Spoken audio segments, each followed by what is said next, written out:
이 앞전에는 뭐 전주가 낳은 아들이었다면 원주가 낳은 아들을 또 원주가 고향 맞으신가요, 사무장님? 네, 맞습니다. 네, 그러면 원주가 낳은 아들입니다. 네. 원주가 낳은 아들이고요. 네, 그 전주에 선미촌이 있듯이 원주에도 희매촌이라는 곳이 있습니다. 지금 그곳에서 도시재생 현장지원센터에서 근무를 하고 계시고요. 그곳에 그 동네를 희망의 불을 어떻게 밝힐지에 대한 부분들을 아마 얘기해 주실 것 같습니다.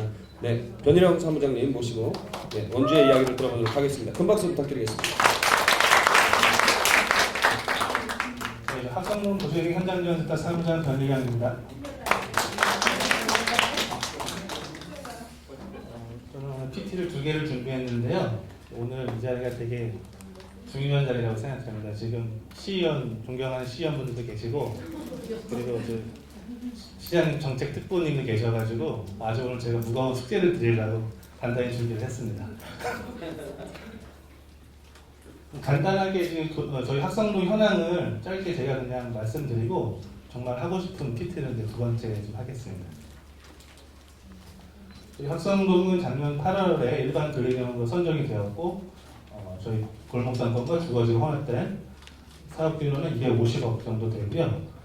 저희는 한 규모는 11만 제곱미터, 3만 5천 평 정도 되고 그리고 이게 지금 주민등록 등본상에 2,700가구 정도 있는데 실제로 조사를 해보면 300가구 정도밖에 안 되고 나머지는 외지인들 그리고 다른 지역으로 이장해서 빈집들이 많습니다. 저는 뭐 40년대 태어나서 잘 안 태어나서 모르겠는데 그때는 역전에 그 기차가 GMO 기차, 군용 기차가 와가지고 이 시장이 지금 중앙동 시장보다 더 활성화된 원주에서 제일 활성화된 시장이었다고 합니다. 그리고 2000년대는 시청이랑 법원이 신도시를 이전하면서 더 쇠퇴화의 길로 접어들었습니다. 지금 공패가가 55개에서 나왔는데 다시 최근 자료는 100개가 넘었습니다. 지금 노후화율이 지금 50% 이상 되면 이제 쇠퇴 지역이라고 많이 부르는데 학성동은 80% 이상이 되는 또 20년 이상 건물이 80%가 이상이 되는 그런 노후화가 심한 지역입니다. 상권이라고 부를 수 없을 정도로 역전시장은 지금 많이 쇠퇴화되었고요. 지금 역전시장은 아직까지는 주민 동의가 100%가 안 돼가지고 현재로서는 사업이 안 되는 걸 계획하고 있습니다. 지금 원주 같은 경우는 문화공원을 조성해서 그 위에 문화인들, 예술인들을 위한 창업 공간을 지금 계획을 하고 있고요. 지금 아직까지는 하드웨어 정도는 준비가 되어 있지만 소프트웨어는 더 고민을 많이 해봐야 될 것 같습니다. 원주 학성동은 지금 구릉 지역인데 그쪽에는 사람들이 다닐 수 없을 정도로 많이 황폐화되고 노후화돼서 일단 소방도로가 개설이 되면서 우범 지역이나 그리고 화재 예방을 좀 하려고 소방도로가 계획되어 있습니다. 주민 커뮤니티 센터랑 그리고 이제 광명마을 경우당 신축을 통해서 한마음 주민마을 관리소로 지금 예정되어 있습니다.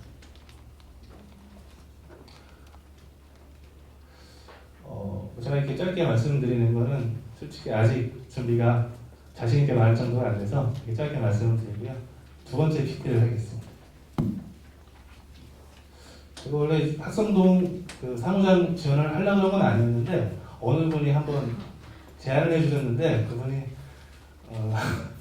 그분이 아주 끝까지 도와줬으면 좋겠습니다. 그러니까 현장에서 많이 느껴본 바가 좀 있습니다. 그래서 실제로 어려운 점 이런 걸 뭐 정답은 아니겠지만 그래서 같이 공유해보는 자리를 갖고자 합니다. 도시재생을 어떻게 바라보는가 그리고 지역에서는 어떤 고민을 해야 될까 이런 걸 좀 생각을 해봤으면 좋겠습니다.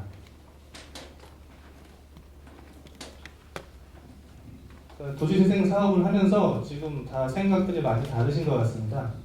그러니까 어떤 분들은 사업적으로 큰 성과를 기대하시는 분도 계시고 좀 사회적 약자를 대상으로 좀 사회복지를 생각하시는 분들도 계시고 정답은 모르겠는데 각자가 어떻게 생각하는지에 따라 사업이 좀 그쪽으로 갈 것 같습니다. 이건 원래 사전 워크숍 때 했던 건데 처음 들으시는 분도 계실 것 같아서 다시 설명을 드리겠습니다. 뉴질랜드 같은 경우는 이제 30대 총리가 이번 새로 뽑혔고 국가 정책의 목표를 그러니까 부의 성장보다는 국민들의 행복 증진으로 목표를 잡았습니다. 도시재생에서도 새로 시사하는 바가 많은 것 같습니다. 우리가 계속 개발 위주의 정책을 폈는데 도시재생 사업은 왜 하는가? 또 개발을 하려고 도시재생 사업을 하는 것 같지 않거든요.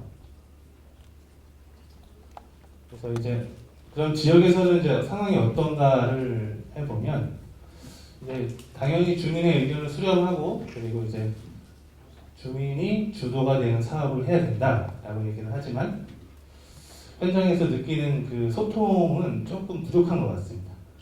형식적으로 두세 번 소통하고 주민의 의견을 수렴했다? 아닌 것 같습니다. 그러니까 주민 주도 얘기도 많이 하고 주민 자치 얘기하지만 아직까지는 이제 중앙에서 많이 결정을 하고 주민을 따라오는 방식으로 되는 것 같습니다. 도시재생 전문가에 대한 얘기인데요. 그전에는 개발 위주의 산업화 시대에는 건설과 토목, 하드웨어 개발 방식을 했다면 앞으로의 시대는 국민을 어떻게 하면 행복할 수 있는 다양한 삶의 방식을 존중할 수 있는지 그런 내용이 올해부터 새로 시작되고 있습니다. 이거 이낙연 총리가 올해 4월에 했던 내용인데요. 과거 전문가들만 믿지 말고 우리가 새로운 환경을 스스로 만들어 보자 이런 내용인 것 같습니다. 저희도 센터가 만들어졌는데 도시재생 센터도 있고 선정센터도 있고 잘 아시겠지만 센터장님이 원래는 부시장급이잖아요. 과연 그 역할이 맞는가라는 생각도 들고 그렇다면 센터는 행정의 관변단체로 되어야 되느냐 이것도 아닌 것 같고 그렇기 때문에 센터는 주민의 편에 서야 되나 행정의 편에 서야 되나 아니면 센터의 역할을 어떻게 해야 되는가라는 생각도 들고요.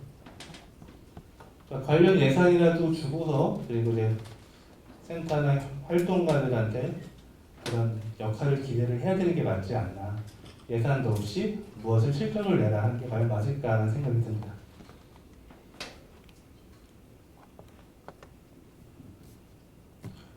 그리고 이 도시재생기는 아까 저희 센터장님이 말씀하신 것처럼 또 일부 활동가들 사이에서는 보이콧 운동도 있습니다. 이렇게 할 바엔 하지 말자. 과연 이걸 왜 하는가에 대한 근본적인 물음도 있고요. 정부에서 지금 추진하고 있지만 지금 이 단기 성과에 급급하고 도시재생 끝난 4년 뒤에는 어떻게 할 것인가에 대한 깊은 고민도 좀 부족한 것 같습니다. 이거는 이제 일본 사례인데요. 일본의 이제 청년, 도시에 있는 청년이 시골이나 구도심으로 갔을 때 연봉 2,500만 원 정도 수준의 3년까지 지원을 해서 구도심과 청년을 살릴 수 있는 제도, 경북 의성시도 비슷한 제도를 하고 있는 걸로 알고 있습니다. 실제로 청년들 하지만 청년들이 올 수 있는 보상도 있어야 되고 인센티브도 당연히 있어야지 그냥 어떻게 청년들을 무조건적으로 오라고 하는 거는 좀 이치에 맞는 것 같지 않거든요. 그래서 오늘은 저 요거 하나만 하면 성공할 것 같습니다. 그러니까 원주시 같은 경우는 저기 시의원님도 계시고 특별부장관님도 계신데 공론화를 한번 했으면 좋겠습니다. 과연 원주시 도시재생 제대로 가고 있는지 관련 전문가들, 행정, 시의원분들 참석해 주시고 그냥 지금 이런 자리처럼 누구나 쉽게 각자가 원하는 도시재생을 얘기해보고 과연 그게 납득할 수 있는 건 납득을 또 하고 수용을 할 수 있고 그렇다고 또 행정한테만 너무 책임을 지지는 않고 책임을 나눠도 갖고 이런 자리를 공식적으로 제안하는 바이고 이거는 이제 시의원분들과 특별보좌관님께서 상의를 해주시고 마지막에 꼭 답변을 해주시길 바랍니다. 답변 주시나요? 장관님 답변 주시나요? 하지 뭐. 지금 많은 사람한테 약속을 하고 녹화까지 돼 있습니다. 지금. 저는 오늘 이거 하면 성공했습니다.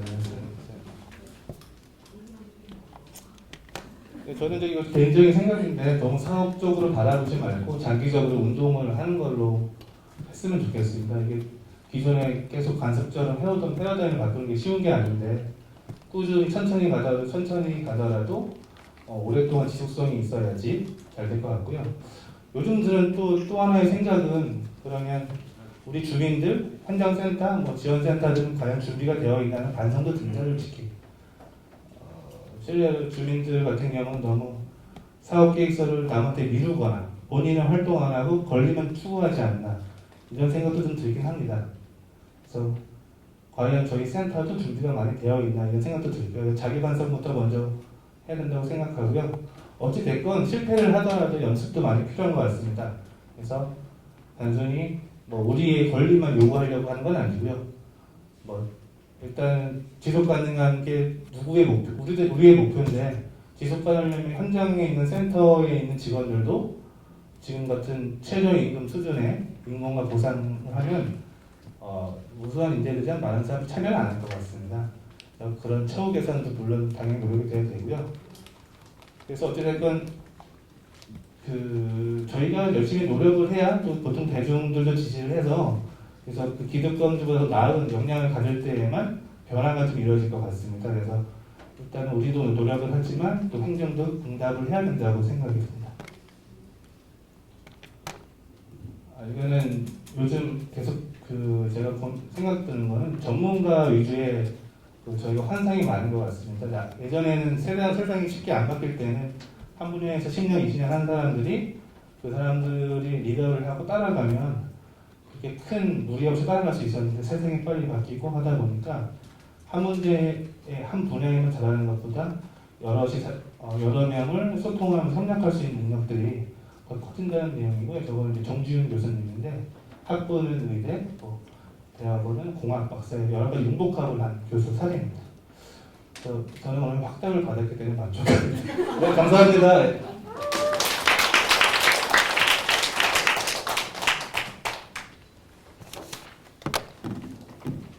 네, 감사합니다.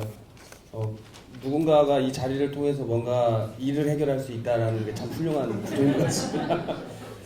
사모님 축하드립니다. 네. 사모님 얘기 좀 간단히 정리 드리면 도시재생에 관련되어 있는 기관들 내지는 그 기관들의 역할과 방향성 좀 짚어주신 것 같고요. 그리고 도시재생에 대한 그 공론의 자리들을 좀 만들어서